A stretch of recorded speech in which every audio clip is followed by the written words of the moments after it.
전세계 무대에서 나름 한따까리 한다는 외국 프로게이머들 사이에선 오래전부터 이런 말이 돌았습니다. 말이 세계대회지 그곳은 사실상 한국인들의 축제나 다름없다. 이게 무슨 말인지 이해가 되지 않는다면 직접 출전해보면 알게 될 것이다. 실제 그들의 말대로 각종 게임 대회는 국적과 상관없이 누구나 출전 가능하나 본선 토너먼트가 진행될 쯤이며 다른 나라 게이머들은 온데간데 없이 사라지고 오직 한국인들만이 대회표에 도배되어 있는 신기한 장면을 목격할 수 있는데요. 한편 한국엔 온갖 고수들이 모인다는 유명한 장소가 있다는 소식을 듣고 호기롭게 이곳에 쳐들어간 일본 게이머들은 지금껏 겪어보지 못한 굴욕적인 패배를 당했고 이후 게이머 활동을 멈춰야 할지 심각히 고려할 정도로 견딜 수 없는 트라우마를 갖게 됐죠.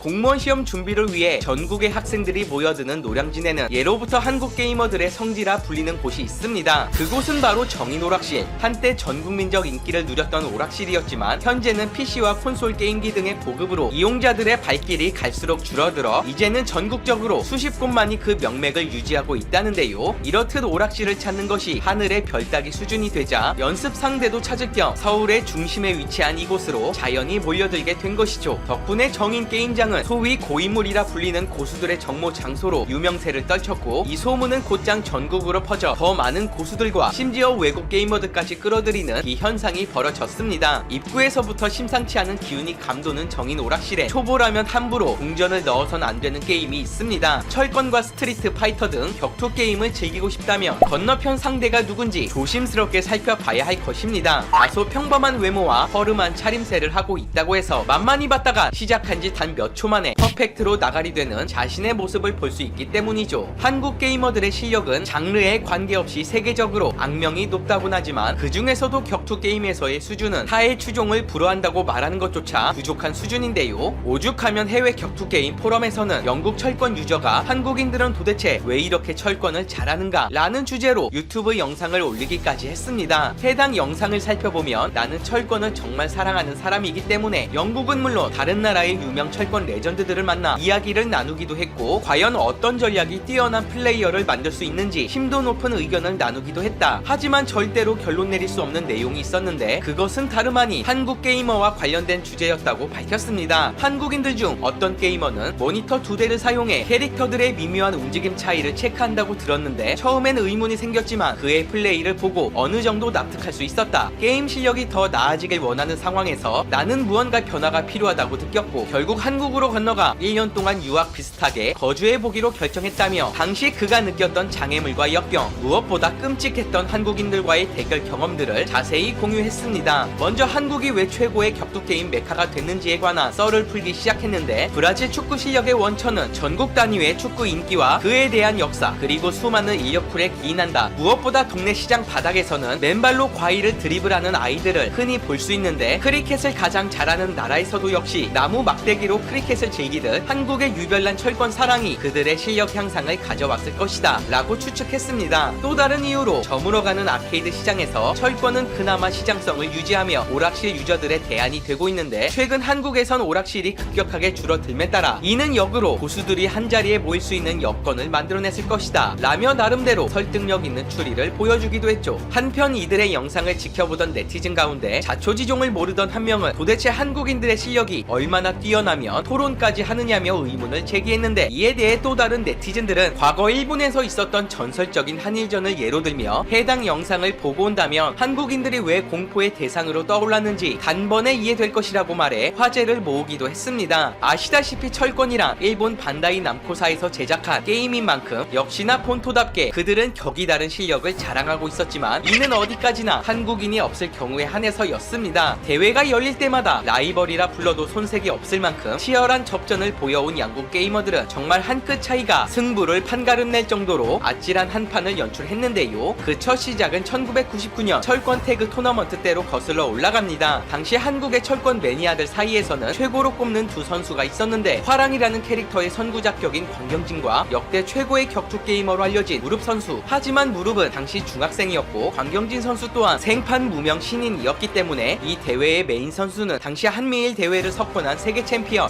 석동민과 단지 상폭이 없을 뿐이지 실력 자체는 석동민보다 뛰어나다는 장익수 선수가 출전했습니다. 세계적인 온라인 커뮤니티가 활성화되지 않았을 때였고, 게다가 철권하며 일본의 실력을 거의 넘사벽으로 여겼기에 대부분의 게임 팬들은 달랑 두 선수만이 출전한 한국에 대해 별다른 기대도 안 했고 애초에 관심 자체를 갖지 않았는데요. 하지만 이것이 실수였습니다. 본격적인 대결에 들어간 두 선수는 1대1 대결 룰로 각각 100번의 고된 경기를 치렀는데, 석동민 선수는 이 과정에서 단 7번의 패배만을 기록했고, 한술 더 떠 장익수 선수의 경우 단 한 명에게도 패배하지 않는 기적과 같은 결과를 보여줬습니다. 두 한국인이 바다를 건너와 일본 본진을 초토화시켰다는 믿을 수 없는 소문은 급속도로 퍼져나갔고, 이 사건 이후 전 세계 게이머들은 한국이라는 나라에 대해 극도로 경계하는 지경에 이르렀는데요. 일본은 아시아 국가 중 유난히 게임을 잘하는 전투민족들이 살고 있다는 이야기를 전해 들은 바 있다며, 그 정체가 한국이었음을 깨닫고 부디 대회에서 만나지 않기만을 간절히 빌기도 했죠. 더 충격적인 건 일본 게이머들의 굴욕은 여기서 끝나지 않았다는 것. 한국인들에게 뜻밖의 일격을 당한 일본팀은 깊은 시르에 빠져있던 중 도대체 한국인들이 어떻게 자신들을 그리 쉽게 농락할 수 있었는지, 그리고 그들의 수준을 구체적으로 파악하기 위해 한 가지 아이디어를 떠올렸습니다. 그것은 바로 자신들이 직접 한국에 건너가 유명팀들에게 도전해서 한 수 배워오는 척하며 복수를 해버리겠다는 것. 갖가지 자료들을 조사한 끝에 노량진에 위치한 정인 오락실이 그들의 아지트였음을 밝혀냈고, 이메일을 통해 사전 약속을 마친 뒤 한국행 비행기에 올랐습니다. 마침내 정인 오락실에 도착한 그들은 처음엔 잔뜩 긴장했지만 도쿄의 게임장에 비해 다소 좁고 낡은 시설을 보자마자 피식 웃어 보이며 가볍게 몸을 풀기 시작했습니다. 하지만 문제가 발생했습니다. 나름 한따까리 한다는 게이머들을 어렵게 모아왔지만 소통상의 오류에서인지 자신들이 대결하고자 원하는 게이머들을 만날 수 없었던 것인데요. 그렇다고 빈손으로 돌아가기도 뭐한 입장이라 대신 당시 현장에 있었던 고등학생들에게 참교육을 시켜주겠다며 방향을 급선회했습니다. 의기양양하게 일본 프로의 실력을 제대로 보여주겠다며 으름장을 놓던 그들은 게임 도중 생각지도 못한 상황에 심각한 표정을 지었습니다. 자신들의 대회에서 알차게 써먹었던 기술들이 거의 통하지 않았고, 잠시 틈이라도 보이며 이를 놓치지 않고 귀신같은 카운터가 날아들었습니다. 생전 듣지도 보지도 못한 기술과 무빙에 아무런 대응조차 하지 못했던 그들은 추풍 낙엽으로 떨어져 나가며 결국 무명의 고등학생들에게 전원 완패를 당하고 말았는데요. 일본 팀은 이루 말할 수 없는 창피함과 허탈감을 뒤로한 채 고국으로 복귀했는데, 예상한 대로 팬들로부터 한동안 극심한 조롱과 비난에 시달려야만 했습니다. 일본 네티즌들은 프로가 아니라는 건 그렇다 쳐도 성인도 아니고 일개 고등학생들에게 패배할 정도면 팀원을 처음부터 다시 뽑아야 한다며 울분을 토함과 동시에 종주국의 명예를 실추시킨 그들이 대회에 나와봤자 흥행에 역효과나 줄 게 뻔하니 그냥 이대로 은퇴하길 바란다는 악담을 퍼붓기도 했죠. 반면 한국 게이머들의 실력을 잘 알고 있는 일부 네티즌들은 그들이 만난 고등학생들이 국내에서 흔히 볼 수 있는 학생들이 아니었을 것이다. 나이만 어릴 뿐 실력 자체는 웬만한 프로 이상이었을지도 모른다며 선수들을 두둔하는 입장을 보이기도 했습니다. 그들이 잘못한 점이 있다며 다른 곳도 아니고 감히 정인 오락실에 쳐들어오는데 비장한 각오를 다지지 않았다는 것. 비록 현재는 코로나의 여파로 인해 역사 속으로 사라져버린 정인 오락실이지만, 이곳에서 꿈과 실력을 키웠던 한국 게이머들의 위상은 여전히 세계인들의 머릿속에 깊은 인상과 공포를 심어주기엔 충분했습니다. 오늘 영상은 이것으로 마치겠습니다.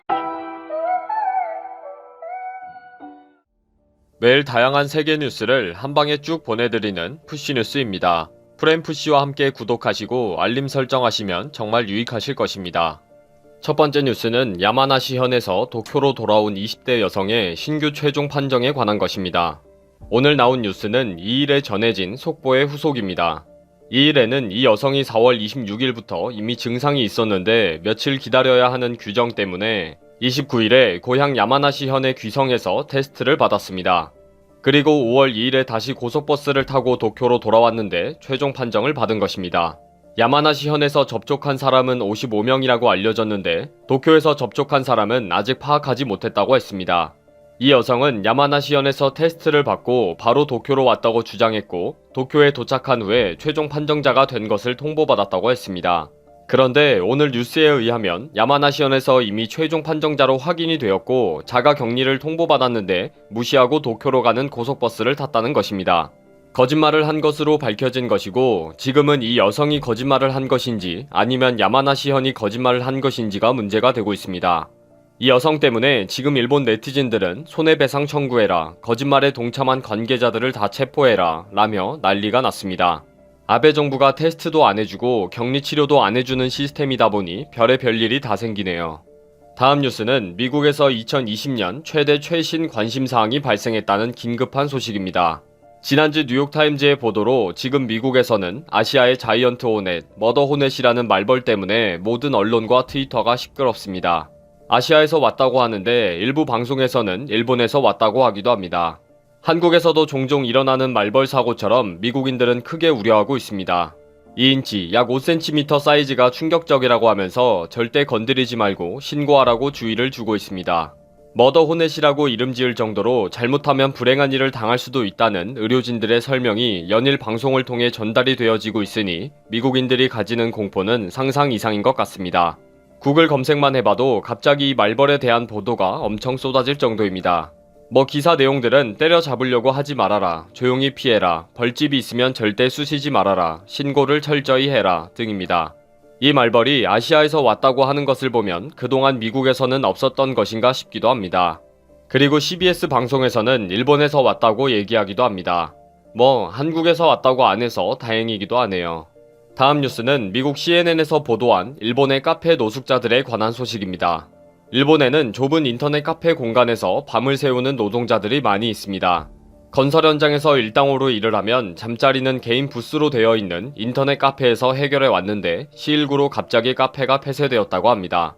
도쿄에는 5,126명의 노숙자가 있으며 이 중에 4,000여 명이 인터넷 카페 난민이며 완전한 실업자는 1,000여 명으로 알려져 있습니다. 주로 골판지 상자나 텐트에서 생활하는 것으로 알려진 노숙자들의 정확한 숫자는 이보다 훨씬 많을 것으로 보고 있습니다. 일본에는 24시간 영업하는 인터넷 카페와 만화방 등에는 안락 의자도 있으며 샤워 시설과 동전 세탁기까지 구비하고 있는 곳이 많습니다. 평일에는 약 25,000원이고 주말과 공휴일에는 약 35,000원 정도 합니다. 도쿄에는 인터넷 카페가 워낙 많아서 대부분의 근로자들은 불편하지 않게 선택할 수가 있습니다. 시민단체들은 4,000여 명이 훨씬 넘는 근로자들이 이제 정말 노숙을 하게 되었다며 C19로 일본 경제에 숨겨진 부분을 폭로하게 되었다고 비난했습니다. 도쿄도에서는 여러 증명서만 구비하면 임시 비즈니스 호텔을 이용하도록 하겠다고 했지만 실제 도움을 받을 수 있는 인원은 제한적이어서 비판을 받고 있습니다. 초유의 C19 사태로 새로운 형태의 세상이 열린 것 같습니다. 이 기회가 더 정의롭고 평화로운 세상이 되는 계기가 되었으면 합니다. 마지막 뉴스는 일본이 재택근무를 도입하기 위해 만든 프로그램에 관한 것입니다. 일본에서 재택근무하는 직원이 제대로 일을 하고 있는지 걱정하는 기업을 위해 프로그램이 개발되었다고 합니다.